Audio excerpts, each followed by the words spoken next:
दाढीवाले आणि मुल्ला मौलवी दिसतात, ज्यांना या महाराष्ट्रामध्ये जिहाद्यांच्या समर्थक किंवा जिहाद्यांना समर्थन करून मतदान मिळवायचं होतं। उबाटाचा प्रत्येक उमेदवार हा मुसलमान समाजाच्या मतामुळेच आज आमदार म्हणून निवडून आलेला आहे। बांगलादेशमध्ये असलेल्या आमच्या हिंदू माता भगिनी आणि बंधूंची काळजी अचानक जिहाद हृदय सम्राट उद्धव ठाकरेच्या पक्षाच्या प्रवक्त्याला होणं एक विनोदाची गोष्ट आहे। ज्यांना उठसूट फक्त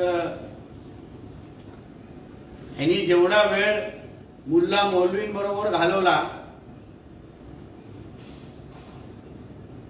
त्या विरुद्ध 1% पण वेळ ह्यांनी कधीही मंदिर आणि आमच्या साधू संतांना दिलेला नाही। त्या पक्षाचा प्रवक्ता हा संजय राजाराम राऊत राष्ट्र स्वयंसंघ आणि भारतीय जनता पक्षाला देशभक्ती आणि हिंदुत्व अगर शिकवत असेल तर ह्याच्यापेक्षा नालायक कोणच असू शकत नाही। हा जेव्हा गोधडीमध्ये होता तेव्हापासून राष्ट्रीय स्वयंसेवक संघ, भारतीय जनता पक्ष हे हिंदू समाजाची सुरक्षा आणि त्याची काळजी घेत होते। या जगामध्ये कुठल्याही कानकोपऱ्यामध्ये असलेला हिंदू ह्याची काळजी जेवढं राष्ट्रीय स्वयंसंघ करतात, जेवढं भारतीय जनता पक्ष करतात, त्याचा 1% पण ह्या उबाटा आणि ह्याचा मालक करत नाही। मतदानावेळी ह्यांना फतवे लागतात आणि निकालामध्ये जेव्हा महाराष्ट्राच्या जनतेने ह्यांना नाकारलं तेव्हा मग आता ह्यांना भगवा आठवतो। आज बांगलादेशमध्ये राहत असलेल्या हिंदूंची काळजी घेण्यासाठी आमचं नरेंद्र मोदी साहेबांचं सरकार, आमचं परराष्ट्र मंत्रालय हे जेवढं दिवस रात्र काम करताय, काळजी घेत आहे, म्हणूनच आज बांगलादेशमध्ये राहत असलेल्या हिंदूंना चांगल्या पद्धतीने माहिती आहे की भारतामध्ये असलेल्या नरेंद्र मोदी सरकारामुळे त्यांचं आयुष्य वाचेल, जीव वाचेल आणि बांगलादेशमधली परिस्थिती इंदिरा गांधींपेक्षाही चांगले हाताळण्याची क्षमता ही निश्चित पद्धतीने नरेंद्र मोदीजींमध्ये आहे असं मी ठाम विश्वासाने तुम्हाला सांगू शकतो। म्हणून संजय राजाराम राऊतला सांगेन, तू तुझ्या दाढी कुरवणाऱ्या लोकांबद्दल चिंता कर, त्यांच्या दाढी साफ करत बस, त्यांच्या टोप्या गोल टोप्या साफ करत बस, तू हिंदूंची काळजी घेऊ नकोस। कारण का महाराष्ट्रातला आणि देशातला हिंदू समाजाला चांगलं माहिती आहे की राष्ट्रीय स्वयंसंघचा प्रत्येक स्वयंसेवक जेवढी त्यांची काळजी घेऊ शकतो, जेवढ्या त्यांची सुरक्षा करू शकतो ना, तेवढं तू आणि तुझे उभाटावाले कधीच करू शकत नाही, एवढं त्यांना चांगली माहिती। बोला। जगातला हिंदू संकटात आहे आणि खतरे में है, हे फक्त मोदी आणि शहा आणि भाजप याच्या स्वार्थामुळे, असं संजय राऊत म्हणतात। जगातला हिंदू समाज आज सुरक्षित आहे, स्वाभिमानाने हिंदू म्हणून जगतो, याचं एकमेव कारण आहे नरेंद्र मोदी। कारण का मोदी साहेबांच्या मुळे आज आंतरराष्ट्रीय पातळीवर असलेल्या भारताला मिळालेला सन्मान आणि कुठल्याही राष्ट्रीय अध्यक्षाला माहिती आहे की त्याच्या देशातल्या हिंदू समाजाला सुरक्षित ठेवणं, संरक्षण करणं ह्याला त्याला प्राथमिकता द्यायलाच लागते। म्हणूनच तुम्ही जे आत्ताच अमेरिकेमध्ये राष्ट्रीय अध्यक्ष म्हणून निवडून आलेले डोनाल्ड ट्रम्पचे भाषण बघा, त्यांनी स्पष्ट सांगितलेलं की मला हिंदूंची इथे काळजी घ्यायलाच लागते, कारण का मोदीजींबरोबर माझे चांगले संबंध आहेत म्हणून भांडूपमध्ये बसून तू आंतरराष्ट्रीय पातळीची चिंता करू नकोस.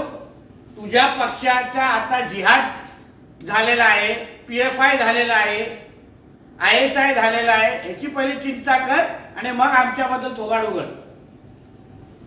भारतालगतच्या देशांमध्ये जे हिंदूंवर हल्ले होत आहे, नेपाळ, बांगलादेश, पाकिस्तान यामध्ये, त्याला नरेंद्र मोदींची धोरणं जबाबदार आहेत असं संजय राऊत म्हणतात.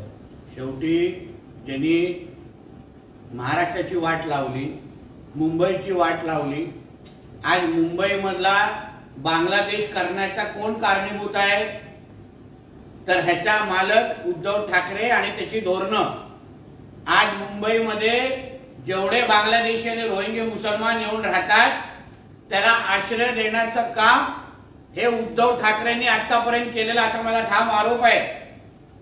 आज मुंबईमध्ये जे हे मोठ्या प्रमाणामध्ये बांगलादेशी आणि रोहिंगे बसलेले आहेत, राहतायत, जगतायत, पाणी पितायत, या हिरव्या सापांना दूध पाजण्याचं काम हे मातोश्रीवरून होतं असा माझा ठेप आरोप आहे.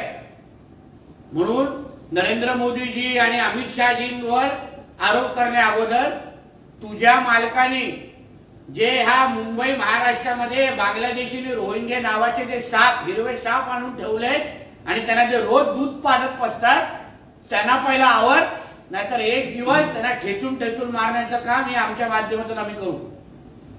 बांगलादेशमधील हिंदूंवरील हल्ले थांबवण्याची मोदी सरकारमध्ये ताकद नाही. 1971 मध्ये पाकिस्तानमध्ये जेव्हा हिंदूंचे हल्ले होत होते त्यावेळेला इंदिरा गांधींनी थेट हल्ला चढवला आणि पाकिस्तानचे 2 तुकडे केले. ती हिंमत यांच्यात नाही असं संजय राऊत. अजूनपर्यंत या संजय राजाराम राऊतनी नरेंद्र मोदीजी काय चीज आहेत त्यांना ओळखलं नाही. आज नरेंद्र मोदीजीच्या भीतीमुळे पाकिस्तान, बांगलादेश या भागातले जे काही जिहादी आहेत, अतिरेकी आहेत, कसे थराथरा कापतात याचा अनुभव लवकरच त्याला येईल. म्हणजे सर्जिकल स्ट्राईक पासून असंख्य जे हल्ले पाकिस्तानवरून केलेले आहेत, आज पाकिस्तान आणि बांगलादेशमध्ये राहणाऱ्या प्रत्येक जिहाद्याला त्या पाकिस्तानी नेतृत्वाला माहिती आहे की हा काँग्रेसच्या काळातला भारत राहिलेला नाही, हा नरेंद्र मोदीजींचा भारत आहे, नरेंद्र मोदीजींचा हिंदुस्थान आहे. म्हणून तू इंदिरा गांधीजींचे दाखले द्यायचे बंद कर, कारण का मोदी साहेब ज्यांनी जे काही इतिहास घडवणार आहेत ते खुल्या डोळ्यांनी पाहत बस. संघाचे प्रमुख नेते इथे बसून फक्त पत्रक काढत आहेत. नरेंद्र मोदींना धोरणात्मक निर्णय घ्यायला त्यांनी सांगायला हवं असं संजय राऊत म्हणतात. राष्ट्रीय स्वयंसंघासारख्या एका राष्ट्रभक्त संघटनेने काय करावं हे आम्हाला या जिहादी संजय राजाराम राऊतनी सांगण्याची काहीच गरज नाही. तुला जे काय पाकिस्तान एजंट म्हणून तुझं काय काम दिलंय ना, तू पाकिस्तानने सल्ले देत बस. राष्ट्रीय स्वयंसंघासारख्या एका राष्ट्रभक्त संघटनेने जे योग्य आहे तेच ते करणार आहेत आणि त्याच पद्धतीने येणाऱ्या काळात हिंदूंना संरक्षण मिळणार आहे. म्हणून तुझी एवढी मोठी लायकी आहे नाहीये की तू राष्ट्रीय स्वयंसंघाला सल्ले देशील. या देशात हिंदूंना सर्वात जास्त धोका जर कोणाकडून असेल तर तो भाजपकडून आहे असं संजय राऊत म्हणतात. या देशात, या महाराष्ट्रात, या मुंबईत हिंदूंना सर्वात जास्त धोका कोणाकडून असेल तर तो जिहादी हृदय सम्राट उद्धव ठाकरेकडून आहे. ज्या पद्धतीने उद्धव ठाकरेंनी लोकसभा आणि विधानसभेमध्ये वोट जिहादच्या माध्यमातून हिंदूंच्यावर दबाव आणण्याचा प्रयत्न केला, आपले उमेदवार निवडून आणण्यासाठी फतव्यांचा आसरा घेतला, त्याच्यापेक्षा मोठा धोका मी बोलतो जसा दाऊद पासून आपल्याला धोका होतो, आज दुसरा आधुनिक दाऊद म्हणजे हा उद्धव ठाकरे आहे. हा जेवढा काळ महाराष्ट्रात आणि मुंबईमध्ये राहील तेवढा जास्त धोका मुंबई आणि महाराष्ट्राला असेल. म्हणून ह्याच्या योग्य वेळी बंदोबस्त करा आणि मुंबई आणि महाराष्ट्र अतिरेकी मुक्त करा असं मी सांगितलं. मुख्यमंत्र्यांच्या शपथविधीवरून बोलताना संजय राऊत असं म्हणतात की एका गृहमंत्री पदामुळे महाराष्ट्राचं सरकार अधांतरी लटकून पडलं आहे. हे कसलं मजबूत सरकार? असं आहे, पदांच्या बद्दल लाचारी करणारे, काँग्रेसच्या कोट्यावर मोगरा घालून नाचणाऱ्या लोकांनी ना दुसऱ्यांना पदांच्या बद्दल सल्ले देऊ नये. तुझा मालक निवडणुकीच्या अगोदर दिल्लीच्या कुठल्या कुठल्या कोपऱ्यामध्ये जाऊन कुठल्या कुठल्या खाण मार्केटमध्ये जाऊन मुजरा करत होता ना, याची चांगली माहिती आम्हाला आहे. म्हणून पहिले पदांबद्दल सल्ला तू तरी देऊ नकोस असा संजय राजाराम राऊतला मी सांगितलं. संजय राऊत असंही म्हणतायत फक्त गृहमंत्री पद सरकार स्थापनेमधला विषय असू शकत नाही. फडणवीसांच्या जागी वेगळं कोणी आणलं जातंय का, त्यासाठी सरकार स्थापना थांबली आहे का, असे प्रश्न विचारले. पहिलं तू दुसऱ्यांच्या घरात डोकवण्यापेक्षा तुझ्या उबाटा नावाच्या घराला जे तुझी आग लावलेली आहे, पेटून टाकलेलं आहे. आज तुझ्या 20 मधले किती आमदार तुमच्या बरोबर राहतात हे डिसेंबरचं अधिवेशन संपेपर्यंत हे येणारा काळ समजेल.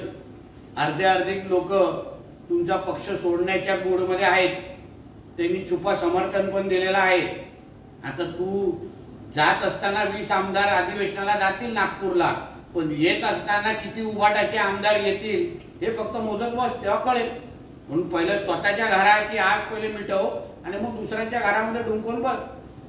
उद्यापर्यंत या सगळ्याचा उलगडा व्हायला पाहिजे, नाहीतर आम्ही आमचं पुस्तक उघडू असा थेट इशारा संजय राऊत. तुझ्या पुस्तकांमध्ये पानं नाही, तुझं पुस्तक जाळून राख करण्याचं काम महाराष्ट्राच्या जनतेने केलेलं आहे. तुमचं पुस्तक रद्दीत टाकलेलं आहे, म्हणून त्या रद्दीत पडलेल्या पुस्तकाला कोणी विचारणार नाही एवढं मी संजय राजाराम राऊतला सांगितलं. मोहन भागवत यांना देशाच्या लोकसंख्येबद्दल खूप चिंता होत आहे. 150 करोड लोकसंख्या झाली आहे, अजून किती लोकसंख्या मोहन भागवत वाढवणार आहेत असं संजय राऊत म्हणतात. ज्यांना मोहन भागवतींच्या वाक्याचा अर्थच कळला नाही त्यांनी तेच अशा पद्धतीचे बालिश वक्तव्य करू शकतात. मोहन भागवतजीने महाराष्ट्र देशाचे आहे आणि ज्यांच्यापर्यंत ते मार्गदर्शन पोचायचं होतं ते निश्चित पद्धतीने पोचलेलं आहे. म्हणून मोहन भागवतजींचं वक्तव्य कळण्या एवढा मोठा आणि एवढी बौद्धिक क्षमता ही संजय राजाराम राऊत म्हणून भागवतजींना दिलेला संदेश करू नका. समझदारों को इशारा काफी होता है. दिघे साहेबांना दाढी शोभली, त्यांची दाढी हलकी नव्हती. तुम्ही दिघेंच्या विचारांची दाढी सुद्धा हलकी केली. दाढी फक्त शिवाजी महाराजांना शोभली. तुमची दाढी ही औरंगजेबाची अफजल खानाची दाढी आहे जी महाराष्ट्रावर चाल करून आली आहे असं संजय राऊत मुख्यमंत्र्यांना. आता ना हे सगळे जे वक्तव्यांना कंटाळा आलेला आहे. महाराष्ट्राच्या जनतेने संजय राजाराम राऊतच्या थोबाडाला कुलूप लावलेला आहे. म्हणून जेवढ्या लवकर ती कुलपाची चावी तुम्ही फेकून द्याल तेवढं बरं आहे. आता हे औरंग्या या टिप्या या सगळ्या लोकांना परत कबरमध्ये टाकण्याचे काम महाराष्ट्राच्या जनतेनेच केलेलं आहे. आम्हाला बोलायची गरज नाही. आणि हा जेवढा थोबाड उघडेल ना संजय राजाराम सकाळी याचे 20 चे 2 होतील कधी ना हे